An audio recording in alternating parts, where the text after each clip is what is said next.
Good. All right, welcome back. So our next speaker is Adrian Miranda, and he's talking about abstract Kleisli structures on two categories. Excellent. Thank you, Mike. Thanks, everyone, for being here today on this Friday morning. What an exciting week it has been, seeing all these ways that category theory has found applications. It's really wonderful to be here. Thanks to the organizers for all of the effort that they have put in to make this happen. So today I'll be talking about abstract Kleisli structures on two categories.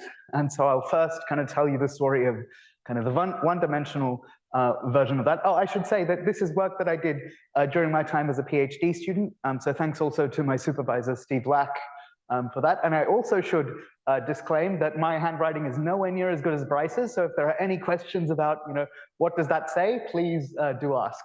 Okay, so as I was saying, abstract Kleisli structures, these are things that have been defined on categories, and I will be going through that definition, and I will also kind of reformulate that definition in a way that will kind of extend nicely to the two-dimensional setting. I'll also extend some of the results of abstract Kleisli structures on categories to incorporate more general kind of morphisms and two cells of monads than what are currently kind of considered in the literature. And then we'll move to the two-dimensional setting. So we'll define abstract Kleisli structures on two categories, and then we'll kind of give analogous results in that two-dimensional setting as well. So while I've been saying all that, the definition of abstract Kleisli structure has been on the right-hand slide over there. And this is already a slight kind of repackaging of what you will find in the literature. So this is not verbatim what is in Furman's paper from 1999, but an abstract Kleisli structure, it consists of, well, first of all, an endofunctor Q on a category, which you think of as, so in computer science, you think of this as sending value to like possible computations that you can do on those values. And then you have a natural transformation called force, which you can think of as kind of forcing that computation to be evaluated. And then a collection of morphisms, which are pronounced thunk, which you can think of as sending a value to the trivial kind of computation that does nothing on that value. Okay, and so then there are some axioms for this, and so succinctly you say that these data A, Q, epsilon, and phi sub Q form a comonad, and that these phi's actually form coalgebras for that comonad. So this is a very succinct way of saying that a bunch of diagrams commute and a bunch of conditions hold. That's not the way that it's phrased in Furman's paper, but it's already, I think, a nice way of saying it. Here is a reformulation. So that I consider to be, just kind of repackaging what Furman said, but this is genuinely the reformulation that will be useful for us when we move to the two-dimensional setting. Okay, so it's really a lifting property. So we have a comonad, Q on A, and we can consider the kind of Coeilenberg-Moore right adjoint, so U of Q over there, and then to every object of A, we assign a coalgebra, and such that the free kind of coalgebra is actually the comultiplication. So this is captured by the two two aspects of that lifting property on the left-hand side of the screen there. So now one thing to notice is that not all morphisms actually commute with these coalgebra structures. So the ones that do, you can think of as kind of not being affected by the computations that you're performing in the computer science perspective, and these are called the funkable morphisms. And you can always kind of see abstract Kleisli structures as kind of, well, Kleisli, as structures that appear on Kleisli categories for monads. And the way that you do that is you restrict your original category to the category of objects and funkable morphisms. And well, the monad that you get induced on that category does give you your original category as a Kleisli category. And the way to see that is that, well, the inclusion is bijective on objects. And bijective on objects functors characterize Kleisli adjunctions. So yeah, so to just drive the point home, they're called abstract Kleisli structures because they are indeed things that do appear on Kleisli categories of monads, and indeed they always are of that form. But a question that you can ask is, well, if I start off with a monad, I go to the abstract Kleisli structure on its Kleisli category, and then I go back to the category of funkable morphisms and look at the monad there, do I always get back to where I started off? And the answer is no. There is a condition that, that you need. And that's kind of on the right-hand side over there. But just to kind of go through this slowly, go through the story slowly, we have some category, let's say, for now, of monads, and some kind of full subcategory of abstract Kleisli structures. And the passage between them is sending an abstract Kleisli structure to the monad induced on its category of funcable morphisms. And then there are these conditions that kind of tell you when this is, well, it characterizes the image, essentially, okay? And so these conditions, so that there are a few of them. The most interesting one, I think, is, eta, so the unit of your monad, should be an equalizer. So in particular, the equalizer of T eta and eta T. But there's some things that you can say in terms of the image of the Kleisli left adjoint. And also, these last 2 points are quite interesting, because if you perform this construction of going from your monad to the kind of comonad, either on the Kleisli category or on the Eilenberg-Moll category, and then you start to think about what algebras over the monad induced there are, it gets really complicated and hairy. But this tells you that actually the morphisms of algebras there are not any more complicated than the morphisms that you started off with. So these are fully faithful functors. So that's also an interesting property that we have over here.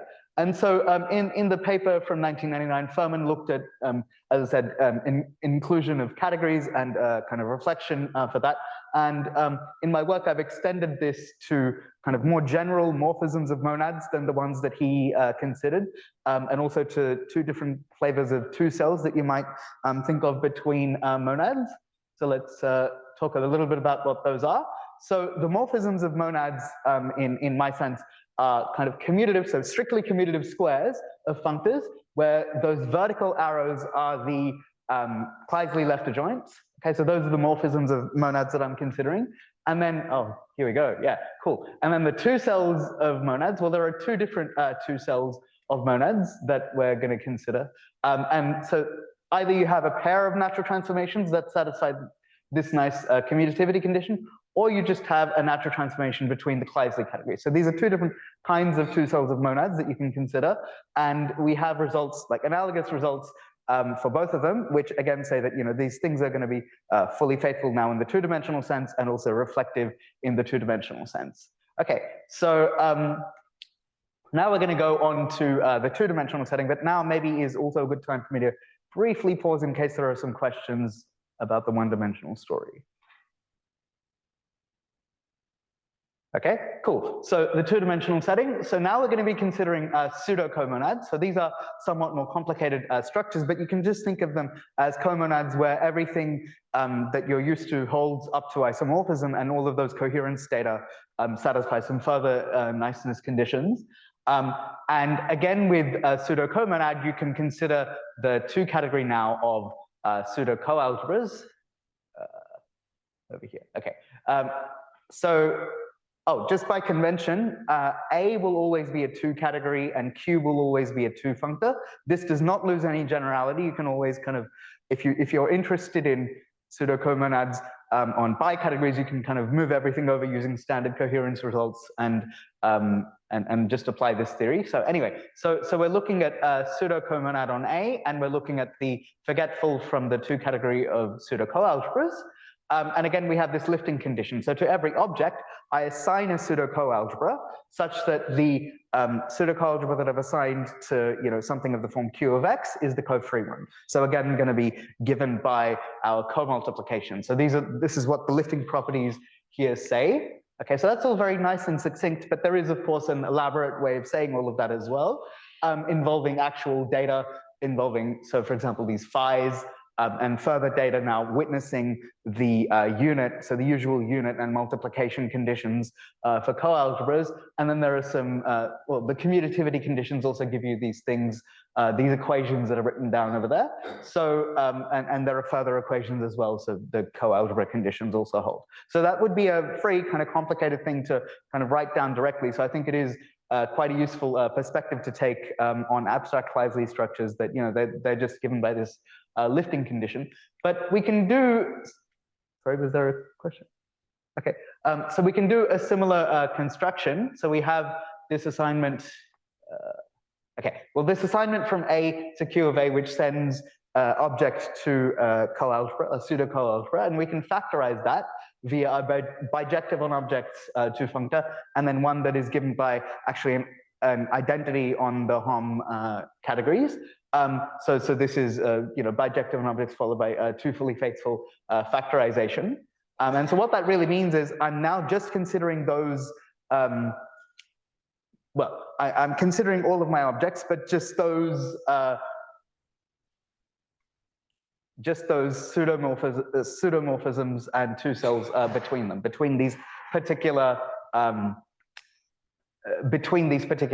coalgebras, right? So we now have funcability, which in the previous setting was a property, being now structure. So we have this two cell over here, invertible two cell phi sub f, that kind of witnesses funcability rather than it just being a property. So this is a common kind of feature that you see when categorifying. Okay, so there are some side notes which I feel I should really say. This is not the focus of the story, but it is something to kind of alleviate any suspicions that you might have.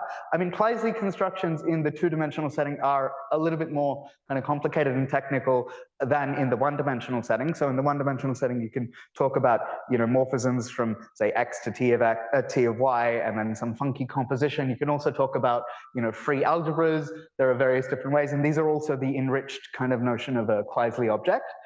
So these notions kind of differ in the two-dimensional setting, but we do have results that characterize when things are Kleisli in some kind of up to biequivalent sense. And for the purposes of what I'm going to be talking today, feel free to just think of Kleisli objects for pseudomonads as being two categories of free pseudoalgebras and the arbitrary kind of morphisms and two cells of pseudoalgebras that you have in that setting. Okay, so getting back to the main thread of the story. So when we have an abstract Kleisli structure on a two category A, we can form the two category of thunkable morphisms equipped with a thunking now. So it's structure. And again, we can form categories of these things. So categories of pseudomonads and morphisms between them that look like this. So they commute with the appropriate free Kleisli left adjoints, left pseudo adjoints. And indeed, these are three-dimensional categorical structures. You don't need to worry too much about the three-dimensional aspects. It's just a nice way of packaging everything together for the purposes of today.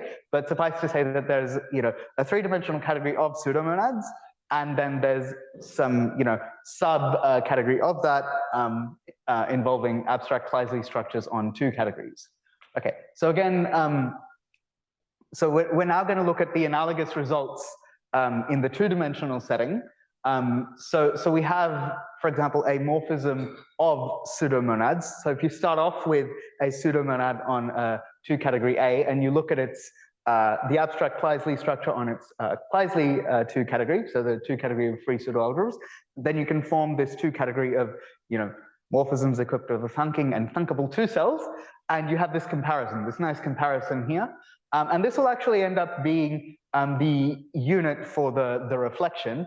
But the first thing to say about this is that we can characterize when this is a biequivalence, right? So there are analogous kind of conditions here characterizing that, but they are slightly more complicated. So in particular, the equalizer condition is now a slightly more complicated two-dimensional limit called the iso-by-descent object.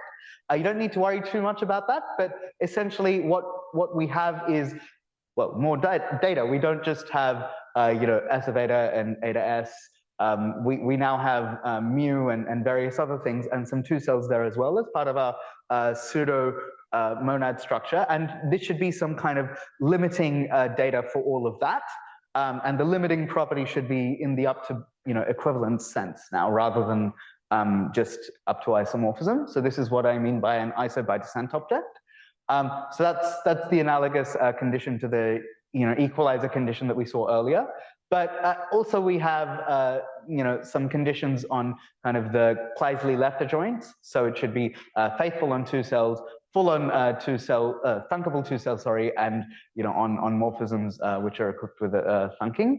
Okay, and then we also have these conditions on the descent data. So when you go to the comonads on either the Kleisli 2 category or on the Eilenberg-Moore 2 category, and then you go and look at algebras there, again, we can characterize this property as being that those comparisons are going to be by fully faithful. So fully faithful in the kind of sense that between your Hom categories now you're given by equivalences of categories.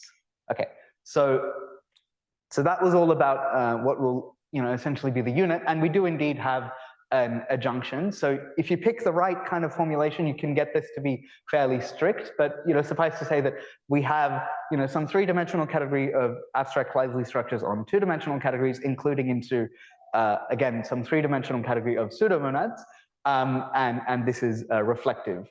Okay, so I'll spend the last, how much time do I have? Actually, going reasonably well to time. Cool. I'll now talk about future work and applications, and the application of genuinely future work. It's not something that I have thought about too deeply yet, but I think it would be quite interesting because, well, first of all, abstract Kleisli structures have been used to give direct models of the lambda calculus, and it's a fairly active area of research these days, finding 2-dimensional models of the lambda calculus, and so it would be interesting to see if we can push that theory to the 2-dimensional setting. Right, I mean, this also includes interactions with monoidal and premonoidal structure. So in particular, Furman considered, abstract Kleisli structures on premonoidal categories, so that the restricted structure that you get on your categories of thunkable morphisms is actually a Cartesian structure. So this was something that was considered in Furman's paper, and it would be interesting to see if these results kind of go through in the 2-dimensional setting. So recently, premonoidal bicategories have been defined as well. So it's all kind of, it looked quite interesting. And lastly, there's also applications of abstract Kleisli structures to categorical models of differentiation, where you can, well, Kleisli and the dual kind of co-Kleisli structures, and differential bicategories are also something that I've been working on, and other people have also been kind of working on 2-dimensional models of differentiation, and we could seek a categorification of these results that relate these two perspectives. So I think at that I will end my talk, and thanks for everyone's attention.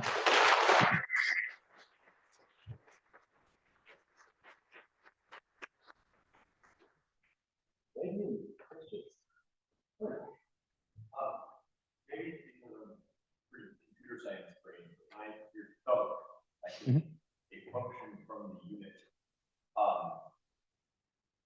and like a way of delaying computation. Does that have any connection to what you're saying with thunkable?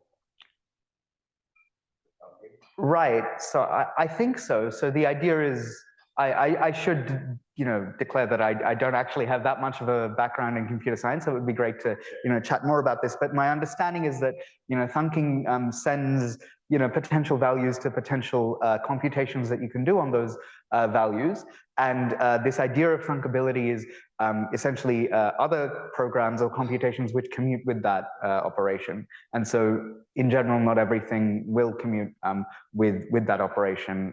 But now in the 2-dimensional setting, you also have this possibility of commuting in some up to isomorphism sense. So up to maybe being able to rewrite things. So for example, again, I'm not so much into the computer science, but what I understand is an example of this is where you're printing something to the screen, and if you print something first and then something else, that's different to doing it in a different order, but you might be able to kind of, I don't know, reorder that afterwards. This is a, I don't know, potential instantiation of this this theory, but the thunking delays side effects. Right. Okay. Yeah, so I just first wanted to say, thunkable may be the greatest word in the history of mathematics. Yeah. I don't understand your last bullet point. What was categorification? Okay, so that's a good question, and actually, this is a very fledgling and young kind of idea. This is not something that I've thought about too deeply yet. However, what I will say is that well, we've characterized when so when Cartesian differential categories are actually Kleisli for some differential category, and we've also been able to say some things about interactions there between these different notions of differential structures on categories. So one would still need to define, I think, Cartesian differential bicategories, but there should be some analogous result in the two-dimensional setting there. So I'm not sure how good an answer to your question that is, but that's the idea. Right. Thank you for talking, Adrian. Thanks.